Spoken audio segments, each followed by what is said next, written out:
Hello students, welcome back to my YouTube channel professor Shubham Tiwari, जहां पे चल रही है TY BCom class and TY BAF class की एफए की कंप्लीट सीरीज। बात करने वाले हैं वन शॉर्ट रिवीजन टॉपिक की बात करता हूं। अगर मैं TY BCom class TY BAF दोनों क्लास की बात करूं, सेमेस्टर 5 में है। और आज बात करने वाले हैं sir buyback of shares, one short revision video है। बट ध्यान रखना, यहां पे हम लोग सिर्फ इंपॉर्टेंट शॉर्ट नोट्स की बात करने वाले हैं, मोस्ट इंपॉर्टेंट शॉर्ट नोट्स। एक डाउट बच्चों का रहता है सर एंडिंग टाइम पे इंपॉर्टेंट शॉर्ट नोट अगर एक्सप्लेन आप कर देते हो तो बेटर हो जाएगा।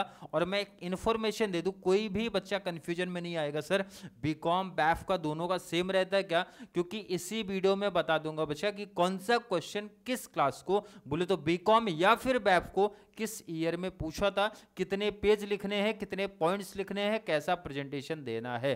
तो चलिए बहुत ज्यादा टाइम वेस्ट ना करते हुए स्टार्ट करते हैं आज की क्लास।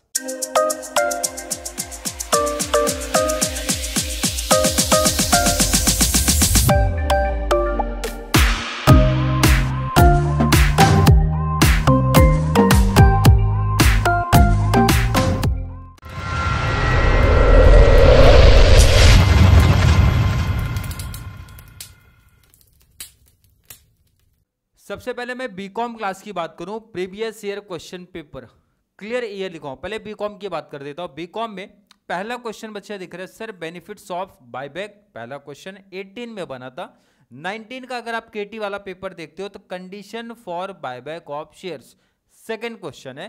थर्ड आप देखोगे मैक्सिमम लिमिट ऑन बायबैक 19 में है, और वही same question maximum limits on buyback 22 में है। मतलब इन शॉर्ट सर ये बोल सकता हूं थर्ड एंड फोर्थ ये तो हमारा एक ही क्वेश्चन हुआ। क्लियर है कि नहीं? आगे बढ़ते हैं सर। बायबैक ऑफ शेयर सीधा नाम मेंशन है, 23 केटी में ये क्वेश्चन बना है, और बायबैक ऑफ शेयर डायरेक्टली पूछा गया सर 24 में। इसका मतलब है सर ये भी तो एक ही क्वेश्चन हुआ। और लास्ट हमारा है condition for buyback of shares. Already यहां पे 2 में दिख रहा है बच्चा, 2 में दिख रहा है, ये वाला क्वेश्चन रिपीट हुआ है। मतलब इन शॉर्ट अगर बात करूं इस पूरे टॉपिक की बात करता हूं बच्चा, टोटल 4 मोस्ट आईएमपी क्वेश्चंस बने। कौन कौन सा सर? बेनिफिट्स ऑफ बायबैक पहला question, condition for buyback of share second question, maximum limit on buyback third question, last हमारा है बायबैक ऑफ शेयर। सीधा डायरेक्टली टॉपिक बनता है। ये तो हो गया बीकॉम का, स्क्रीनशॉट ले लो, नोट कर लो आप। क्लियर? अब यहां पे एक डाउट आएगा बैफ वालों का, सर बैफ का आपने तो कुछ मेंशन नहीं किया। बैफ वालों का मैं डायरेक्टली टॉपिक में मेंशन कर रहा हूं, वो स्लाइड ऐड नहीं है। ऑलरेडी मैं बाद में ऐड करवा दूंगा कौन सी में, बट यहां मेंशन किया हो। देखो ना, पहला क्वेश्चन बचा बायबैक ऑफ शेयर्स, ये तो बीकॉम का डिटेल है, ये मैंने बैफ का ऐड कर दिया है। 18 एंड 24 में आया था, 24 ध्यान करना, 24 का केटी वाले पेपर में आया था। डायरेक्ट क्वेश्चन शॉर्ट नोट्स में बना है सर, आप एक्सप्लेन करो बायबैक ऑफ शेयर्स क्या होता है। जब भी टॉपिक ऐसा आ जाएगा बायबैक ऑफ शेयर्स, तो इसमें आप कुछ भी डिटेल्स लिख देना, मीनिंग छोड़ दो। कुछ भी मीन्स बोल रहा हूं बच्चा, ऑब्जेक्टिव लिख दो, उसके सोर्सेस लिख दो, कंडीशंस लिख दो, मतलब कुछ भी लिख सकते हो, क्योंकि उन्होंने बोला है सर बायबैक ऑफ शेयर्स का डिटेल्स बताने। छोटा सा एक मीनिंग पार्ट, उसके बाद कुछ भी स्टोरी आप ऐड कर सकते हो। बट ऑलरेडी जब आपके सामने स्लाइड दिख रहा है, चीजें दिख रही है, तो आप इसी पैटर्न में करो तो ज्यादा बेस्ट होगा। दोनों क्लास की मैं एक चीज और क्लियर कर दूं, सर कितने पेज लिखना रहता है, एक डाउट रहता है, तो मैं बता दूं एक बेटर स्कोर करने के लिए 1.5 पेज रहता है। अगर आपको स्कोर करना है इस शॉर्ट नोट्स में 4 मार्क्स या फिर 4.5 मार्क्स। क्लियर है क्या? आउट ऑफ 5 मार्क्स का दोनों क्लास को एक क्वेश्चन बनने वाला है। तो यहां पे अगर आपको इस तरीके से बेटर करना है तो स्लाइड, क्योंकि मैंने ज्यादा रखा है, डिटेल्स में ज्यादा लिखा हूं, क्योंकि मुझे पता है बच्चा कि अगर 2 से 2.5 पेज आप पढ़ते हो तो लिखोगे 1.5 पेज ही, तो बेटर है ज्यादा पढ़ो और इस टाइप का डायग्राम प्रेजेंटेशन दिया करो, ज्यादा बेस्ट होगा। एग्जाम्पल्स, वैसे इसमें एग्जाम्पल्स तो बहुत नहीं है, बट ये बहुत प्लस पॉइंट आता है कि थोड़ा सा पेज भी जल्दी भर जाता है। क्लियर है कि नहीं? इसलिए मैं बोलता हूं अकाउंट्स में, चाहे आप सीए की बात करो, चाहे एफए की, चाहे डीटी की। डीटी का वैसे डिफरेंट है, बट सीए एफए की जब कंपेयर करोगे, डायग्राम, एग्जांपल, फॉर्मेट से डिटेल लिखा करो आप। इससे प्लस पॉइंट होता है सर ये इतना दिखना चाहिए। क्लियर? अब बात करते हैं sir buyback of shares. Already introduction class में मैंने लिया था, बट मान लो आपको कुछ भी स्टोरी नहीं पता, तो यहां पे एक न्यू तरीके से स्टार्ट करते हैं सर। बायबैक ऑफ शेयर, नाम बता रहे हैं सर बायबैक। अपने शेयर्स को कंपनी क्या कर रही है सर, अपने शेयर्स को कंपनी कर रही है बायबैक। इसका मतलब है सर जो कंपनी के शेयर होल्डर्स थे बाहर वाले, उनसे शेयर लेगी कंपनी और उनको उनका पैसा रिफंड करती है। क्लियर है कि नहीं? नाम देखो सिंपल सा बता रहा है बच्चा, बायबैक, अपने ही शेयर्स परचेज करना। क्लियर है क्या सर? समझ गया, अपने ही शेयर्स। अब अगला क्वेश्चन बच्चों के माइंड में आता है सर अपने ही शेयर कंपनी क्यों परचेज करती है, किस कंडीशन में करती है? सबसे पहला कि आंसर जान लो तो ये इजीली टॉपिक समझ में आ जाएगा। जब कंपनी के पास सफिशिएंट प्रॉफिट, ध्यान रखना, एक इनफ प्रॉफिट, एक अच्छा प्रॉफिट आ जाता है जिसको हम लोग बोलते हैं बच्चा सरप्लस कैश में चल रही है, एक अच्छा कैश है, कंपनी एक अच्छे प्रॉफिट में है, कंपनी के पास सफिशिएंट फ्री रिजर्व है। 2-3 पॉइंट बच्चा ऐसे याद रखने का, कैश सरप्लस में चल रहा है, प्रॉफिट अच्छा चल रहा है सर, फ्री रिजर्व अच्छे कंडीशन में है, वही कंपनी बायबैक करना चाहेगी। क्लियर है कि नहीं? एक आइडिया चलिए क्या होता है। अब रीडिंग करते हैं, मेन पॉइंट जो हाईलाइट किए हैं वो क्लिक करेंगे आपको एग्जाम टाइम में। Buyback of shares means purchase of its own share. Clear है क्या? यहां पे खुद से बता रहा है भाई, जो मेन वर्ड है वो आपके माइंड में क्लिक होना चाहिए sir, purchase of its own share, अपने ओन शेयर परचेज करने को बायबैक ऑफ शेयर करते हैं by a company. When shares are bought back by a company then have to cancel by them. Simple सा sir, company क्या करती है, share holder को पैसा देगी, शेयर लेगी और शेयर को कैंसिल कर देती है, उसको हम लोग बोलते हैं बायबैक ऑफ शेयर। एक company having sufficient cash, important है, जस्ट अभी 3 पॉइंट आपके माइंड में क्लिक करा है। कैश सफिशिएंट रहेगा सर, प्रॉफिट एक अच्छा होगा, फ्री रिजर्व भी रहेगा। ये खुद बता रहे भाई कौन सी कंपनी करने वाली है, जिसके पास एक सफिशिएंट कैश होता है वो पर्टिकुलर कंपनी करेगी। अगर मैं बोलूं कोई दिक्कत, कोई डाउट, कोई कंफ्यूजन? सर बिल्कुल नहीं है। नेक्स्ट एक स्लाइड ऐसा बना लिया करो, ऑब्जेक्टिव्स एडवांटेज ऑफ बायबैक, या फिर मैं बोल सकता हूं सर बेनिफिट्स ऑफ बायबैक, इसी को बोल सकता हूं। देखा अभी एक आगे क्वेश्चन आएगा सर बेनिफिट्स ऑफ बायबैक, यही पॉइंट्स रिपीट हो जाएंगे वहां पे। अभी यहां पे शॉर्ट में क्योंकि एक्सप्लेन नहीं करेंगे, एक्सप्लेन आगे चल के होगा। यहां पे देखते हैं sir objectives and advantage of buyback. पहला, to use surplus cash, company के पास जो सरप्लस कैश पड़ा है उसको कंपनी यूज कर लेती है। भाई कंपनी के पास वैसे भी सरप्लस में कैश है, बोले तो एक्स्ट्रा कैश पड़ा है बच्चा, उसका यूज कर सकती है। Return fund to shareholder, जो एक्स्ट्रा पैसा पड़ा था, जो एक्स्ट्रा हमारे पास रिजर्व, फ्री रिजर्व पड़े हैं सर, वो पैसा, उस पैसे का यूज करके हमारे जो शेयर होल्डर थे उनको फंड रिटर्न कर दो, उनको पैसा दे दो सर, और उनका शेयर लेके उनका शेयर कैंसिल करना है, ये माइंड में क्लिक हो जाए। Increase share holder value, share holders की वैल्यू बढ़ जाती है। कैसे? पहले सिंपल से देखो ना, अगर मैं शेयर होल्डर्स मींस शेयर अपने कंपनी परचेज कर रही है तो कॉमन सी बात है सर, शेयर होल्डर्स की जो नंबर ऑफ शेयर होल्डर है कम हो जाएंगे। और मोस्टली कंपनी क्या करती है, कंपनी के माइंड में ये होता है जो भी कंपनी के राइट्स है, कंपनी के मैक्सिमम शेयर कंपनी के प्रमोटर्स के पास होने चाहिए। इसका मतलब है सर उनकी वैल्यूएशन इंक्रीमेंट होती है, इंक्रीज शेयर होल्डर्स वैल्यू, उनकी वैल्यू बढ़ेगी। जितने नंबर ऑफ शेयर होल्डर कम होंगे उतना कंपनी के लिए प्लस पॉइंट होगा, उतने शेयर होल्डर्स को भी ऐसा फील होता है सर हमारी वैल्यू कंपनी में अब बढ़ रही है। क्लियर है क्या?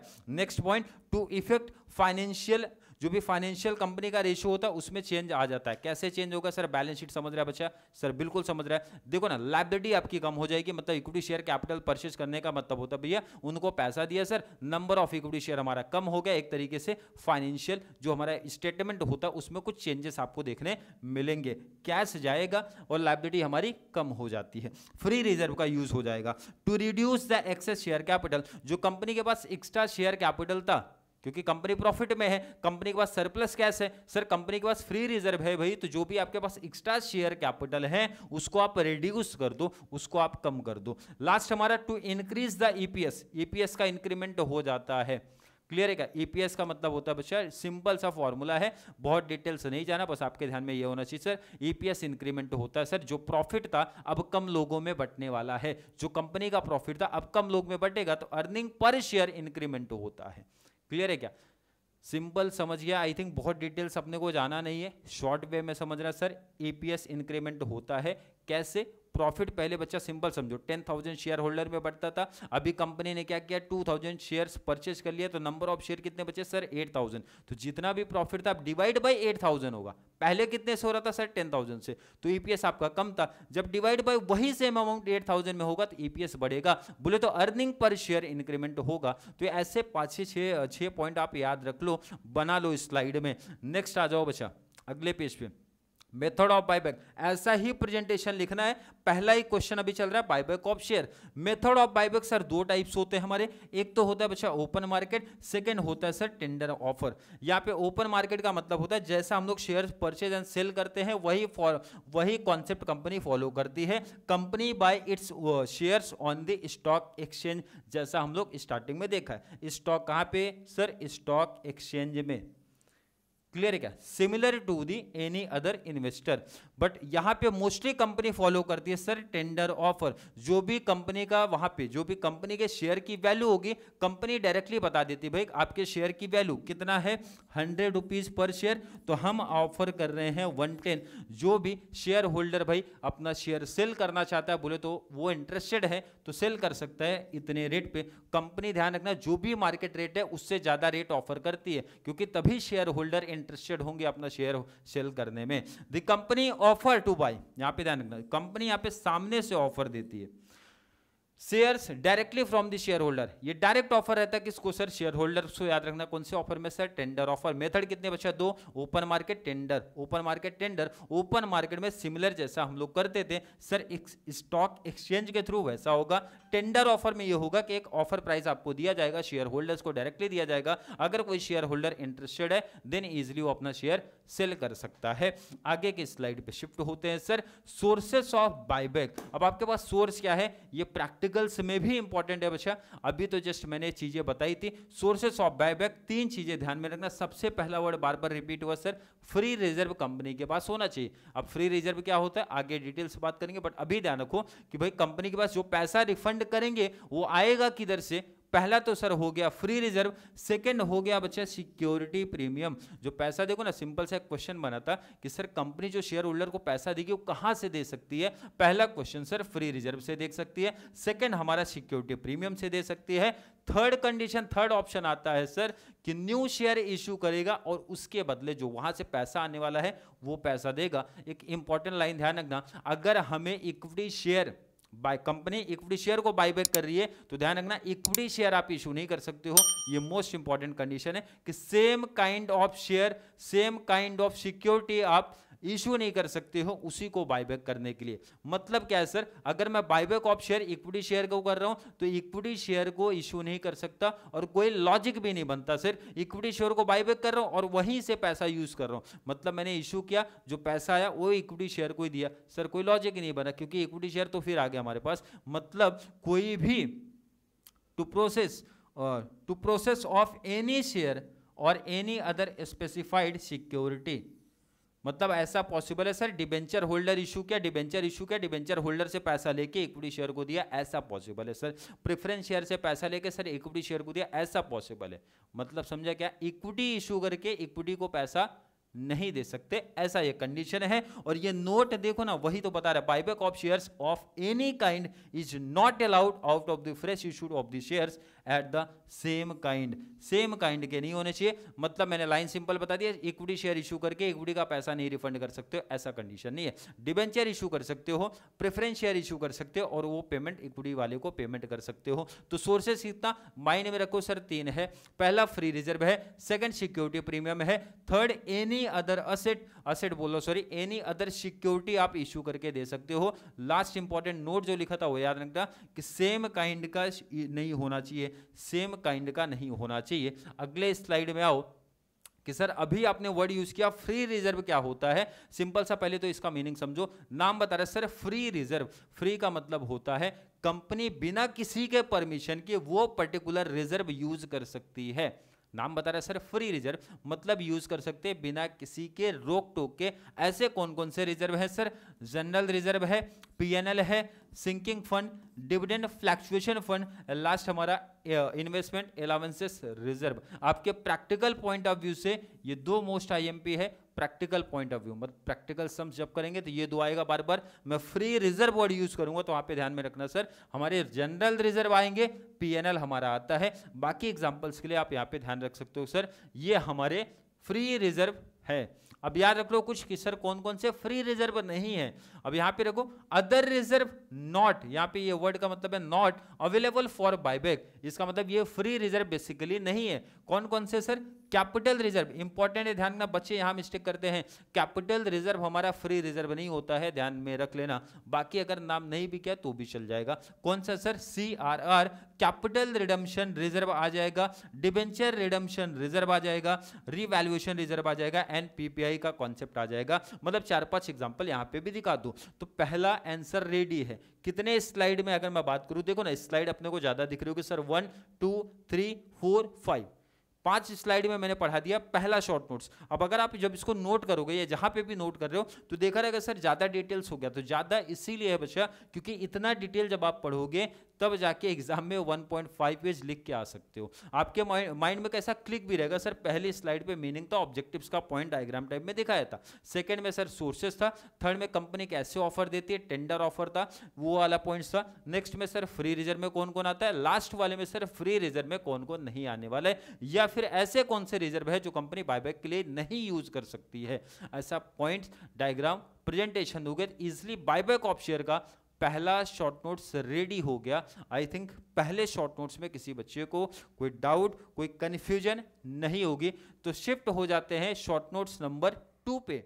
अगला क्वेश्चन इंपॉर्टेंट है बच्चा, condition for buyback of share 19 KT को ये क्वेश्चन बना है, किसको 19 KT। एंड अगर मैं बैक वाले बच्चों की बात करूं तो भाई जस्ट अभी आके गया है आपका 25 KT का जो पेपर हुआ था, इसके पहले जो पेपर हुआ है वहां पे आ चुका था। कौन सा question sir? Conditions for buyback of share, क्या क्या कंडीशन लगेगी। अभी तो आपने सिर्फ ये पढ़ा सर कंपनी बायबैक करती है, कौन सी कंपनी करेगी, तो वहां पे डिटेल्स मिल गया। अब यहां पे लग रहा है सर कंडीशन, कौन कौन सी कंडीशन लगने वाली है। तो पहला तो करने का बच्चा बायबैक का मीनिंग कॉपी कर दूं। बायबैक से रिलेटेड कोई भी क्वेश्चन बना, पहले एक कॉमन चीज सर बायबैक का मीनिंग कॉपी। बायबैक में ये सीखा सर कंपनी अपने ओन शेयर परचेज करती है, ये तो हमने पढ़ लिया। और क्या करने वाले हैं सर, शेयर होल्डर को पैसा रिफंड देंगे और उनके शेयर को कैंसिल कर दिया जाता है। क्लियर है क्या? कौन सी कंपनी करने वाली है? जिनके पास एक सफिशिएंट, या फिर हम लोग बोलते हैं बच्चा जिस कंपनी के पास सरप्लस कैश होता है वो कंपनी बायबैक करती है, अपने शेयर्स परचेस करती है। अब मेन जरा पॉइंट्स पे आते हैं सर। यहां पे देखना कंडीशंस तो बहुत सारे हैं आपके बुक में, अगर मनन से जो भी फॉलो कर रहे हो आई थिंक 10 से 12 पॉइंट्स दिए हैं, बट जो मेन कंडीशन है जो आपके माइंड में क्लिक होना चाहिए ये 3 है। कौन सा सर? ये 25% लिमिट है। क्लियर। सेकेंड हमारा डेब्ट टू इक्विटी रेशियो है।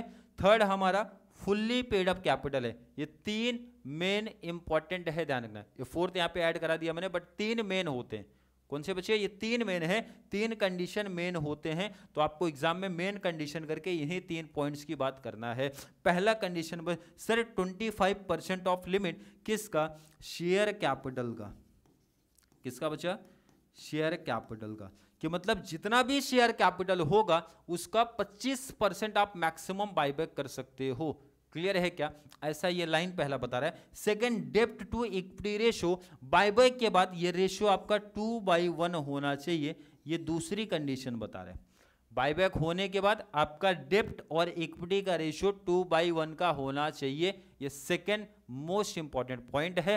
थर्ड हमारा fully paid up of share, अगर कोई शेयर पार्टली पेड अप है और वो बायबैक करने के प्लान में आप हो तो पॉसिबल नहीं है, पहले आपको फुल्ली पेड अप करना पड़ेगा, देन आप उसको बायबैक कर सकते हो। मतलब सर समझा नहीं, कभी कभी आपने बैलेंस शीट में ऐसा देखा रहेगा sir 1000 equity share of ₹8 paid up और फेस वैल्यू कितना सर 10 का, तो मतलब 2 अभी अनपेड है हमारा। तो उस केस में पहले बचा जो 2 बैलेंस बचा था वो फाइनल कॉल करना पड़ेगा, पेड अप करना पड़ेगा, उसके बाद ही आप बायबैक कर सकते हो। मतलब पहले शेयर्स फुल्ली पेड अप होने चाहिए, देन उसके बाद बायबैक। अगर मैं आपसे पूछूं मेन जो रीजन है, मेन जो कंडीशंस है बायबैक की कितनी सर? 3 कंडीशन मेन है। 3 कंडीशन, 25% ऑफ लिमिट किसका सर? इक्विटी शेयर कैपिटल का। कंपनी ये बता रही, सेबी की गाइडलाइन ये बता रही, रूल्स ये बोलते हैं भाई 25% से ज्यादा नहीं बायबैक कर सकते हो सर। किसका? शेयर कैपिटल का। सेकंड कंडीशन आफ्टर बायबैक डेब्ट टू इक्विटी का रेशियो हमारा 2/1 होना चाहिए। Third main condition sir shares, हमारे शेयर जो हमारे हैं वो फुल्ली पेड अप वाले होने चाहिए, मोस्ट इंपॉर्टेंट है। क्लियर है? आई थिंक क्लियर होगा। इसका डिटेल अभी यहाँ पे स्लाइड में ऐड नहीं है, बट आगे पॉइंट्स ऐड किया है मैंने। नेक्स्ट और भी कुछ पॉइंट्स होते हैं, क्योंकि मैंने बताया था बच्चा 10 से 12 पॉइंट है, बट कुछ और मेन पॉइंट्स हमारे आते हैं। मेन तो उधर हो गए, रिमेनिंग कुछ पढ़ लो, बहुत ज़्यादा डिटेल्स नहीं है। पहला तो बता रहा भाई अथोराइज बाय आर्टिकल, जो हमारा आर्टिकल बनता है AOA, ऑलरेडी हर एक बच्चे को मालूम होगा क्योंकि मोस्टली SP वाले बच्चे हैं, वो अथोराइज करना चाहिए।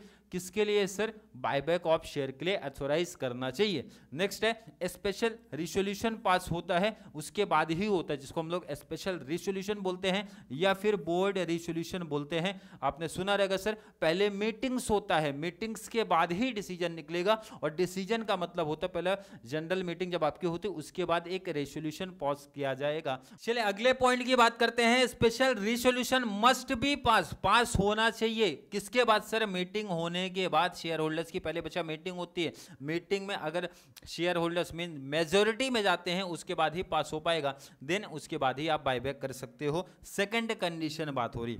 नेक्स्ट फुल्ली पेड अप, ये तो ऑलरेडी यहाँ पे बात किया, पार्टली पेड अप नहीं चलेंगे, आपके शेयर फुल्ली पेड अप वाले होने चाहिए, और फुल्ली पेड अप होने के बाद ही आप बायबैक कर सकते हो। लास्ट पॉइंट है बच्चा, टाइम लिमिट दिया जाता है। जब आपका ये रेजोल्यूशन पास होता है, मतलब मीटिंग के बाद रेजोल्यूशन पास हो जाएगा, उसके कितने दिन के बाद सर? 1 साल के बाद। 1 साल बोले तो बच्चा कितना मंथ सर? 12 मंथ के बाद हो जाना चाहिए, उसके अंदर हो जाना चाहिए। ये हो गया बच्चा 3 से 4 पॉइंट एक्स्ट्रा। क्लियर है कि नहीं? इतने पॉइंट्स लिख दोगे इनफ हो जाएगा। यहां पे हमारा पॉइंट्स कंप्लीट हो गया। बायबैक का पहले छोटा सा मीनिंग, उसके बाद कंडीशन। कंडीशन में सर क्या सिखाया? 3 मेन कंडीशन सिखाया बच्चा, 3 मेन कंडीशन सिखाया था। 25% ऑफ लिमिट है किसका सर? शेयर कैपिटल का। कोई भी कंपनी 25% से ज्यादा बायबैक नहीं कर सकती। सेकंड था सर डेब्ट to equity ratio after buyback, after buyback 2/1 होना चाहिए। ऑब्जेक्टिव से पूछेंगे, यहां भी ध्यान होना चाहिए। थर्ड मैंने बताया शेयर्स आपके फुल्ली पेड अप होने चाहिए, थर्ड मेन कंडीशन है। बाकी रिमेनिंग 3 से 4 एडिशनल कंडीशन आप बोल के लिख सकते हो, नोट करके ऐसा लिख सकते हो। आप चाहिए तो डायग्राम ऐसा प्रेजेंटेशन देना, मेन में 3 बता देना, रिमेनिंग में 3-4 पॉइंट्स ऐड कर देना, इनफ हो जाएगा एक्सप्लेन। मेन वाले इंपॉर्टेंट होते हैं, उसको एक्सप्लेन करना है। सर आपने उसका एक्सप्लेन करा है नहीं है, अभी आगे स्लाइड ऐड है, वहां पे आप देख लो, ऐसा करना है। रिमेनिंग तो सामने दिख रहा है, छोटा सा एक्सप्लेनेशन है, बहुत ज्यादा स्टोरी आपको यहाँ पे ऐड नहीं करनी है। नेक्स्ट में आ जाओ, मैक्सिमम लिमिट्स ऑफ बायबैक। ये था क्वेश्चन, किसको ध्यान रखना? बीकॉम वाले को, इंपॉर्टेंट है। थर्ड क्वेश्चन है कितना लिमिट दिया गया है? ऑलरेडी ये तो हो चुका है, बट फिर भी देखते हैं। सर यहाँ पे मैंने एक कॉमन सी चीज बताई थी, कोई भी क्वेश्चन बायबैक का बनेगा, पहले बायबैक का मीनिंग ऐड करना है। बायबैक की मीनिंग आई होप हर एक बच्चे के माइंड में क्लिक हो गया होगा सर, अपने ओन शेयर्स परचेस करने को बायबैक बोलते हैं। सर बायबैक का मतलब purchase of its own share by a company. कौन सी कंपनी करती है सर? जिसके पास सफिशिएंट कैश होता है। क्लियर है क्या? इसका मतलब क्या होता है सर? शेयर होल्डर से शेयर्स लेना और उनके शेयर कैंसिल करना, उनको फंड रिटर्न करना, पैसा रिटर्न करना। क्वेश्चन पे आते हैं, जो मेन क्वेश्चन है, maximum for a share, maximum limit of A buyback of A share. 2 main condition जो अभी मैंने बताया था, स्लाइड नहीं ऐड था।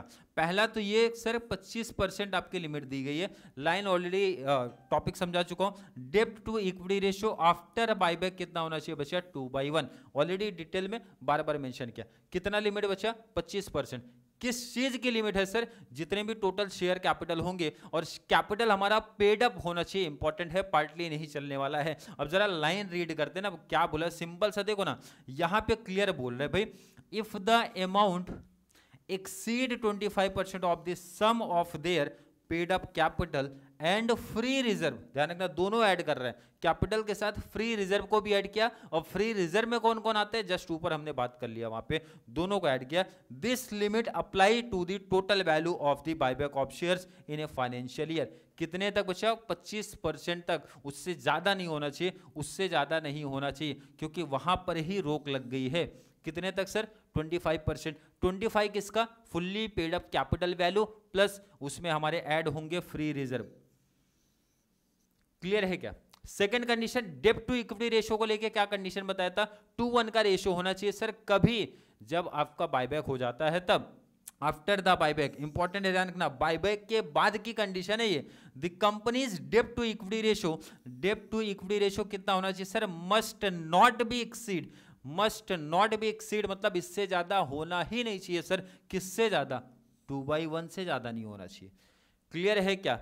This ensure that the company maintain a balance financial, इसका मतलब होता है अगर 2/1 का रेशियो तो इसका मतलब कंपनी बराबर बैलेंस बना के चल रही है, ऐसा ये लाइन बता रहा है।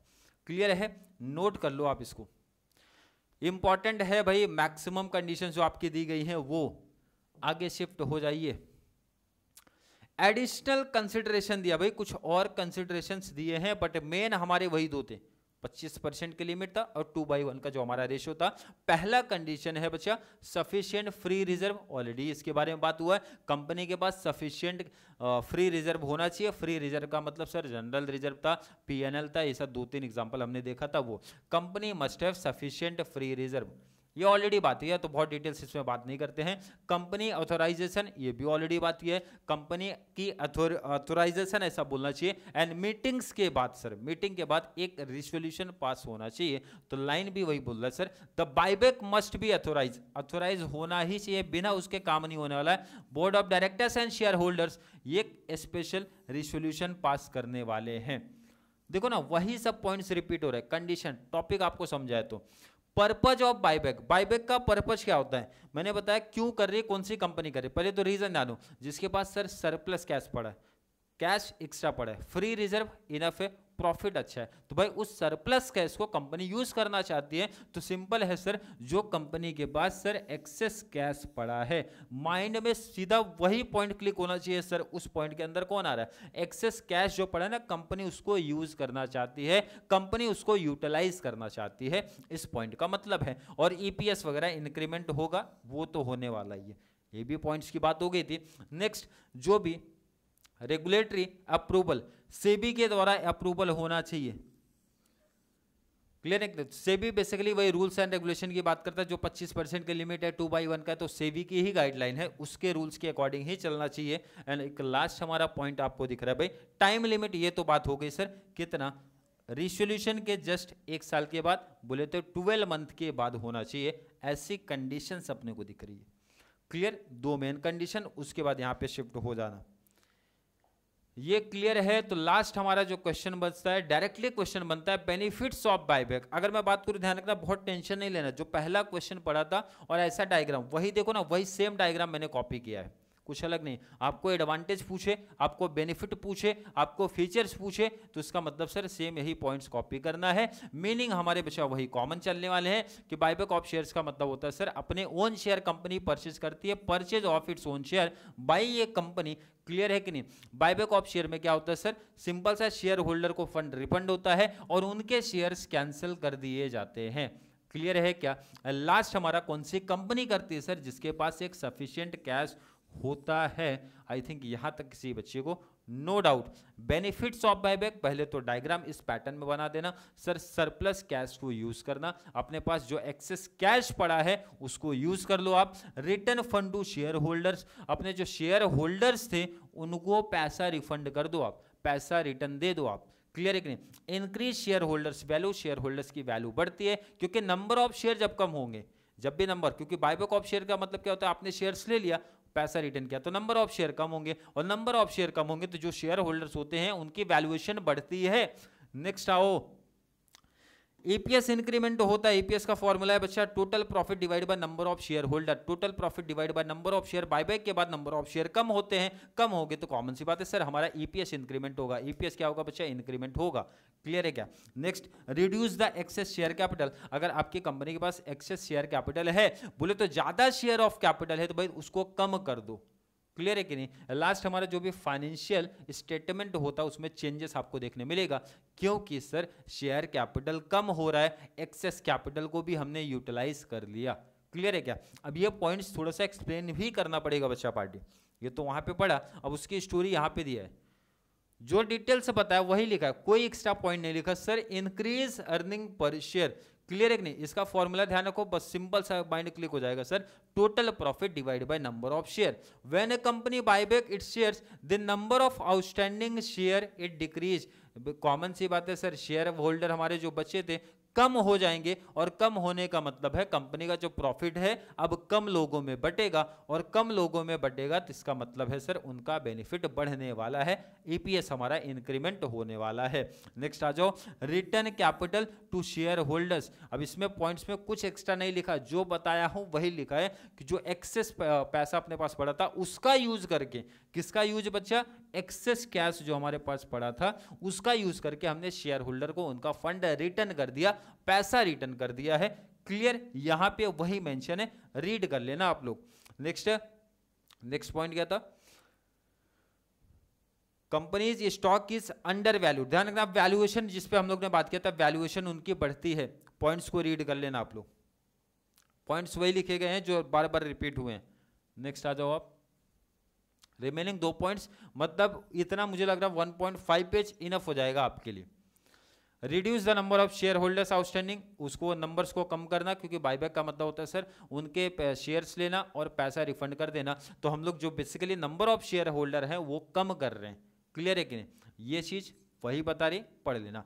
To improve financial ratio, financial ratio हमारा इंप्रूवमेंट होता है क्योंकि sir number of shareholders कम है मीन्स कम हो जाएंगे ना भाई, बायबैक के बाद नंबर ऑफ शेयर होल्डर कम हो जाएंगे, और कम लोगों में जो हमारा प्रॉफिट्स बढ़ेगा तो कॉमन सी बात है सर ईपीएस हमारा इंक्रीमेंट होगा और हमारा इंप्रूवमेंट हो जाएगा सर फाइनेंशियल रेशियो में, क्योंकि हमारी जो इक्विटी शेयर होल्डर्स है अब प्रमोटर्स के पास ज़्यादा आ गया है, उनकी वैल्यूएशन ज़्यादा हो गई है। क्लियर है कि नहीं, तो इतना एक्सेस शेयर कैपिटल हमारा दिखेगा नहीं, शेयर कैपिटल दिखेगा नहीं, नंबर ऑफ शेयर दिखेगा नहीं, तो हमारा जो फाइनेंशियल रेशियो है उसमें आपको इंप्रूवमेंट देखने मिलेगा और थोड़ा सा अट्रैक्टिव दिखेगा। क्लियर है नहीं, कंपनी की पोजीशन थोड़ा सा एडवांस लेवल की दिखती है। क्लियर है, 4 मोस्ट इंपॉर्टेंट शॉर्ट नोट्स थे, चारों शॉर्ट नोट्स की मैंने बात कर लिया यहाँ पे। 4 इंपॉर्टेंट शॉर्ट नोट्स से दोनों क्लास की अगर मैं बात करूं, कितना लिखना है सर 1 पॉइंट पेज। कैसे लिखना, ऑलरेडी स्लाइड आपको बता रही है भाई। प्रेजेंटेशन आप थोड़ा अपना ओन भी यूज कर सकते हो, अगर आपके माइंड में कुछ ऐसा प्रेजेंटेशन आ रहा है तो अपने ओन तरीके से यूज कर सकते हो, कैसा भी लिखना, बट चारों शॉर्ट नोट्स दोनों क्लास बीकॉम भी एंड बैफ वाले कर लेना तो इजिली 5 मार्क्स आपको मिल जाएगा। क्लियर है, और ये ध्यान रखना इसलिए भी बता रहा हूं क्योंकि प्रैक्टिकल में भी अच्छा यूज है। जब मैं प्रैक्टिकल स्टार्ट करूंगा 1 शॉट रिवीजन, तो वहां पे जब बायबैक की आपको मीनिंग क्लियर होगा ना, तो प्रैक्टिकल डायरेक्टली स्टार्ट करना मेरे लिए भी प्लस पॉइंट रहेगा और आपके लिए भी प्लस पॉइंट रहेगा। सेकेंड बेनिफिट इसका मिलेगा बच्चा कि जब आप ऑब्जेक्टिव्स करोगे, अगर पॉसिबल हुआ तो करा के दूंगा, बट अगर नहीं पॉसिबल हो, जब आप रीड करोगे ना तो काफ़ी बेनिफिट आपको ऑब्जेक्टिव्स में भी देखने मिलेगा कि चीज़ें उतनी रटनी नहीं पड़ेंगी, डायरेक्टली माइंड में क्लिक हो जाएगा। क्लियर है, आई थिंक हर एक बच्चे का कॉन्सेप्ट यहाँ तक क्लियर होगा। फिर भी किसी बच्चे को आज की क्लास को लेके कोई भी डाउट, कोई भी कन्फ्यूजन क्रिएट होता है तो जरूर नीचे कमेंट में ऐड कर दो, या फिर कॉन्सेप्ट क्लियर है, वीडियो आपको थोड़ा सा भी हेल्पफुल लग रहा है तो वीडियो को ज़्यादा से ज़्यादा TY BCom and TY BAF वाले बच्चों को जरूर शेयर करें ताकि उनको इस चैनल से इसी तरीके की कंप्लीट बेनिफिट्स मिल सके। तो चलिए मिलेंगे अगली क्लास में, तब तक के लिए थैंक यू सो मच।